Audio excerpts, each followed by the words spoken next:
CM योगी के नेतृत्व में उत्तर प्रदेश नई नई ऊंचाइयां छू रहा है। बुधवार को ग्रेटर नोएडा के इंडिया एक्सपो मार्ट में सेमिकॉन इंडिया 2024 का पीएम मोदी ने शुभारंभ किया। विश्व पटल पर अपनी पहचान बनाने और यूपी के दम पर सेमीकंडक्टर मैन्युफैक्चरिंग क्षेत्र में अग्रणी बनने की दिशा में 3 दिवसीय सेमिकॉन इंडिया 2024 बेहद अहम है। वैसे भी उत्तर प्रदेश को सेमीकंडक्टर मैन्युफैक्चरिंग हब बनाने के लिए प्रदेश और केंद्र सरकार की नजर ताइवान, चीन और अमेरिकी कंपनियों पर है। अच्छी बात यह है कि ये कंपनियां यूपी में निवेश कर यहां काम करने की इच्छुक भी हैं। वैसे भी सीएम योगी दुनिया भर की सेमीकंडक्टर मैन्युफैक्चरिंग कंपनियों को उत्तर प्रदेश आने का लगातार न्योता दे रहे हैं। इस सेक्टर में चिप मैन्युफैक्चरिंग का बाजार साल 2026 तक $55 अरब हो जाने की संभावना है। इन्हीं सब संभावनाओं को देखते हुए यूपी सरकार सेमीकंडक्टर इंडस्ट्रीज को अपने यहाँ आमंत्रित कर रही है। जम्मू कश्मीर में जल्द विधानसभा चुनाव होने वाले हैं। उससे पहले कांग्रेस ने सत्ता में आने पर प्रदेश के लिए गारंटी दे दी है।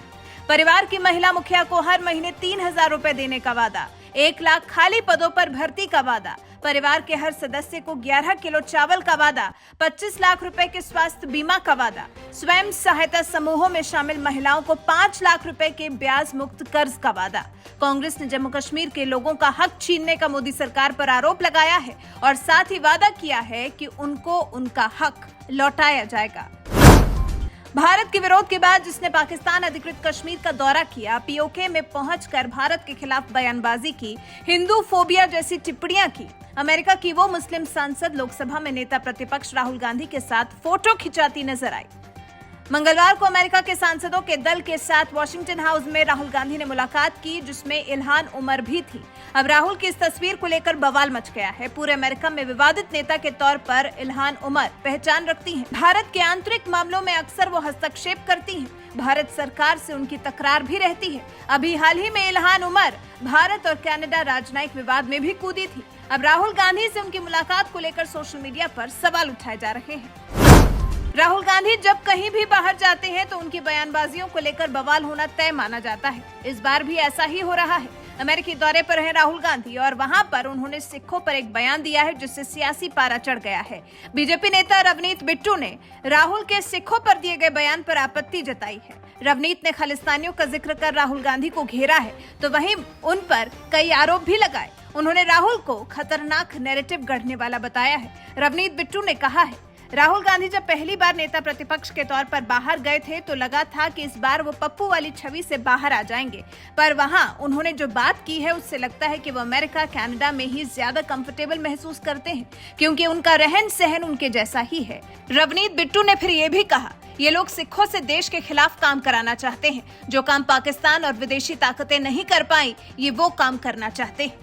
राहुल ने अमेरिका में दिए अपने भाषण में भारत में सिखों के उत्पीड़न की बात कही है। उन्होंने कहा है कि भारत में सिखों को पगड़ी पहनने और गुरुद्वारे जाने की इजाजत नहीं है। अब ये बात राहुल गांधी ने किस आधार पर कही है, ये वो ही बेहतर जानते होंगे।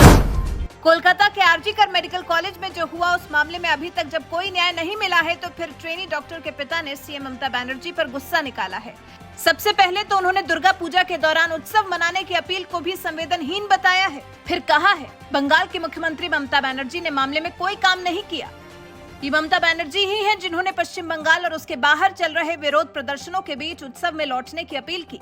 सीएम ममता ने यह भी कहा, डॉक्टरों से आग्रह है कि वो काम पर लौटें, दोबारा ये अनुरोध नहीं करूंगी। मतलब ममता बनर्जी न्याय भी नहीं दिला पा रही हैं और हनक भी दिखा रही हैं। हालांकि ममता बनर्जी के इसी रवैये की वजह से बंगाल का यूथ नाराज है। हालांकि हड़ताल से लौटने के लिए ममता बनर्जी के सामने डॉक्टर्स ने अपनी एक शर्त भी रख दी है।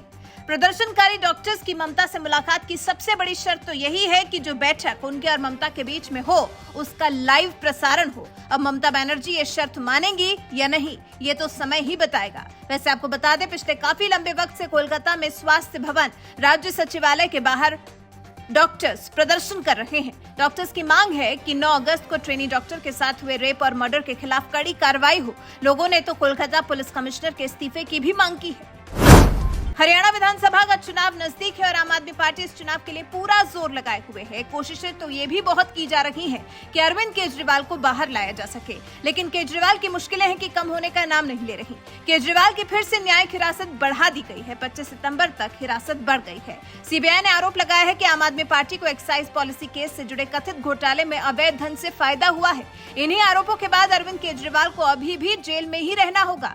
बता दें, इससे पहले 27 अगस्त, फिर 3 सितंबर, फिर 11 सितंबर, यानी कि आज से भी अरविंद केजरीवाल को उम्मीद थी जो पूरी नहीं हो सकी और तय किया गया कि 25 सितंबर तक केजरीवाल को जेल में ही रहना होगा। मणिपुर के हालात दिन ब दिन और खराब होते जा रहे हैं। मणिपुर हिंसा की आग में झुलस रहा है। राज्य में आरक्षण को लेकर पिछले साल 3 मई को हिंसा शुरू हुई थी।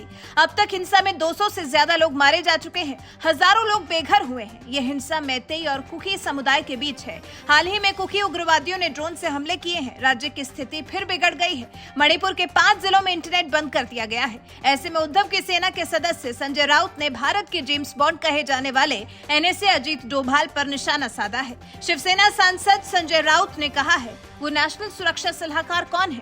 जेम्स बॉन्ड, वो कहां है? वो यूक्रेन जाकर युद्ध बंद करवा रहे हैं।